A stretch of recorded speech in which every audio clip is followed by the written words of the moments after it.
4 సంవత్సరాలు ఇంజనీరింగ్లో మేము ఇన్వెస్ట్ చేసినాం.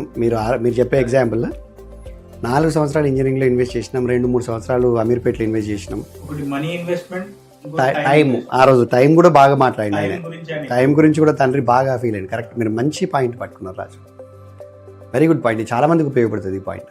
ఫస్ట్ అక్కడ విషయం ఏం జరిగింది, 4 సంవత్సరాలు ఇంజనీరింగ్ అంటున్నారు కదా.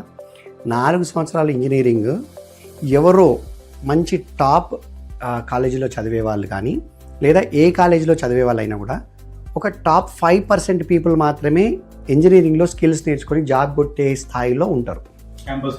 క్యాంపస్ సెలక్షన్లో వెళ్ళిపోతారు. కొంతమందే ఉంటారు, మీకు అది 5 to 10% కంటే మించదు. అంటే ఒక 100 మంది స్టూడెంట్స్ ఉన్న ఒక కాలేజీలో 5 నుంచి 10 మంది మాత్రమే మీకు అలా కాలేజీ నుంచి డైరెక్ట్గా వెళ్ళగలుగుతారు. ఏదైనా ఒక కాలేజీకి కొంచెం ఎక్కువ పర్సెంటేజ్ ఉంటే that's different scenario. But general నేను యావరేజ్ మాట్లాడుతున్నాను. మొత్తం 15 లక్షల మంది ఎవ్రీ ఇయర్ ఇంజనీరింగ్ స్టూడెంట్స్ బయటికి వస్తున్నారు కాలేజీల నుంచి. అందులో ఒక 50,000 మంది క్యాంపస్లలో ప్లేస్ అవుతారు.